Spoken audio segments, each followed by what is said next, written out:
안녕하세요. 아침마다 새로운 이의 장준식 목사입니다. 오늘은 시편 30편을 묵상하면서 하루를 열어봅니다. 시편 30편은 찬양시로 분류되는 시인데요. 이 시에는 한아름 커다란 지혜가 들어있습니다. 시편을 성문서 또는 지혜서라고 하는데 지혜서의 정수를 볼 수 있는 시편이죠. 우선 시인은 하나님을 찬양하는 것으로 시작하는데요. 시인이 하나님을 찬양하는 이유는 세 가지인데 이게 모두 엮여 있습니다. 시인은 병들어 죽게 되었던 것 같은데요. 그렇게 되면 시인이 죽기를 바랐던 원수들이 기뻐했을 겁니다. 그런데 하나님께서는 시인의 병을 고쳐주시고 죽음에서 살려주시고 원수들의 웃음거리가 되지 않게 하셨다는 것이죠. 그래서 시인은 하나님께 찬양과 감사를 드리고 있죠. 그러한 상황을 시인은 매우 대조되는 두 동사를 사용하여 보여주고 있는데요. 하나는 내려가다 라는 동사이고 다른 하나는 끌어올리다 라는 동사입니다. 요즘은 수돗물 시설이 잘 되어 있어 물 사용이 자유로운데요. 그런데 불과 몇십 년 전만 해도 웬만한 집 마당에는 우물이 하나씩 있었죠. 개인 집에는 없더라도 동네 중심에는 우물이 있었습니다. 저도 어릴 적 살던 동네 중앙에 우물이 있었던 것을 기억합니다. 어린 호기심에 우물 속을 들여다보곤 했죠. 매우 깊었습니다. 물론 어른이 된 지금 보면 어릴 때 보았던 우물의 깊이가 다르게 느껴질지 모르겠네요. 시인이 1절에서 쓰고 있는 나를 끌어내사 라고 하는 단어는 우물에서 물을 길어 올릴 때 쓰는 말입니다.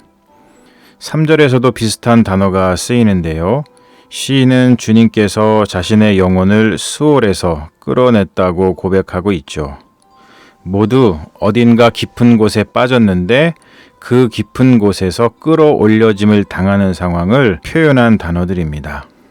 아마도 어릴 적 우물에 빠져본 경험이 있는 분들은 이 말이 더 깊이 공감되실 겁니다. 바로 그러한 상황을 묘사한 것이니까요. 한마디로 다윗은 죽다 살아난 경험을 한 것이죠.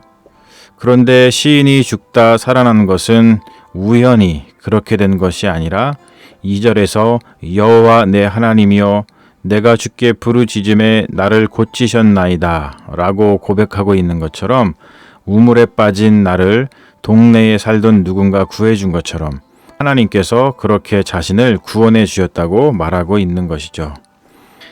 우물에 빠져서 죽을 뻔했는데 누군가 살려줬다면 그 사람에게 우리는 진심 어린 감사를 전할 것입니다. 시인은 지금 그와 똑같은 심정으로 자신을 스올, 무덤과 같은 병에서 죽음에서 구원해 주신 하나님께 감사를 전하고 있고 찬양하고 있는 것이죠.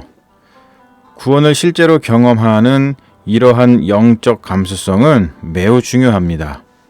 이런 영적 감수성이 없으니 실제로는 하나님께서 우리를 구원해 주신 것인데 그것을 경험으로 경험하지 못하니 저절로 나와야 할 감사와 찬양이 억지로 강요에 의해 겨우 나오는 것 아닐까요? 5절에서 시인은 자신이 경험한 하나님에 대한 깊은 지혜를 나누고 있는데요. 그의 노염은 잠깐이요 그의 은총은 평생이로다. 저녁에는 울음이 깃들을지라도 아침에는 기쁨이 오리로다. 슬픔 뒤에는 기쁨이 와야 합니다. 이것은 하늘의 이치죠. 그런즉 슬픔 뒤에 기쁨이 오도록 그 길을 내는 사람은 하나님의 자녀이나 슬픔 뒤에 기쁨이 오지 못하도록 그 길을 막는 자는 누구의 자녀라고 불러야 할까요? 한국인이 가장 사랑하는 시인 윤동주는 그의 시 팔복에서 슬퍼하는 자는 복이 있나니를 8번 쓰고 그 끝에 저희가 영원히 슬퍼할 것이요 라고 말하고 있는데요.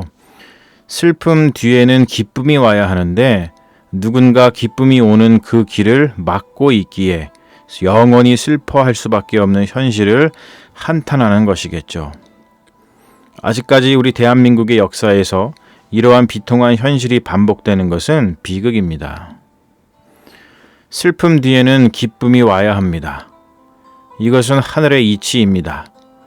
여기에 순복하여 영원한 슬픔을 영원한 기쁨으로 바꾸는 자는 하늘의 영원한 복을 누리게 될 것이나 슬픔을 영원한 슬픔으로 머물도록 방치하는 자는 하늘의 진노를 피하지 못할 것입니다. 우리는 시인이 10절에서 여호와여 들으시고 내게 은혜를 베푸소서, 여호와여 나를 돕는 자가 되소서 라고 기도하고 있는 것처럼 슬픔을 당한 후에 기쁨이 반드시 오도록, 그래서 그 기쁨 덕분에 앞서 겪었던 슬픔이 기억조차 나지 않도록 간절히 기도하는 것을 멈추지 말아야 할 것입니다. 그러면 우리에게 반드시 시인이 고백하고 있는 11절의 복이 임할 것인데요. 주께서 나의 슬픔이 변하여 내게 춤이 되게 하시며 나의 베옷을 벗기고 기쁨으로 띠띠우셨나이다. 시인이 6절과 7절에서 자신의 어리석음을 고백하고 있는 것처럼 우리도 어리석은 일을 범하지 않도록 조심해야겠습니다. 시인은 자신이 형통할 때 자만심에 빠져 모든 것이 영원히 흔들리지 않을 거라고 생각했죠. 그러나 시인은 10절에서 다음과 같은 지혜를 가르쳐주고 있는데요. 주의 은혜로 나를 산같이 굳게 세우셨더니 주의 얼굴을 가리심에 내가 근심하였나이다. 시인은 하나님에 대한 자신의 경험과 지혜를 나누면서 4절에서 주의 성도들을 불러 모아 함께 하나님께 예배 드리자고 권고합니다. 주의 성도들은 히브리어로 하시다이브라고 합니다. 하나님의 언약적 사랑을 말하는 히브리어 헤세드에서 온 말이죠. 구약에서 하나님의 백성, 경건한 자, 언약 백성을 일컬어 하시딤이라고 합니다. 이것도 헤세드에서 온 말이죠. 경건한 자, 하나님의 백성은 하시딤, 즉 하나님의 언약적 사랑 안에서 하나님의 사랑을 충만하게 받고 그리고 그 사랑을 아낌없이 이웃에게 나누어 주는 사람을 가리킵니다.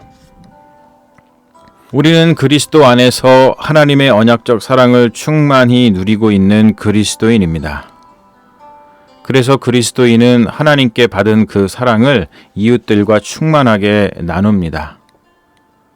하나님의 언약적 사랑에 거하는 하나님의 언약 백성이 해야 할 가장 가치 있는 일은 슬픔 뒤에 기쁨이 오도록 그 길을 내는 일입니다. 슬픔이 변하여 춤이 되게 하고 베옷을 벗기고 기쁨으로 띠띠우시는 주님과 함께 슬픔 뒤에 기쁨이 오도록 그 길을 내는 헤세드의 백성, 하시딤이 되어 생명을 풍성하게 하는 복된 인생이 되기를 소망합니다. 여러분, 좋은 하루 되세요.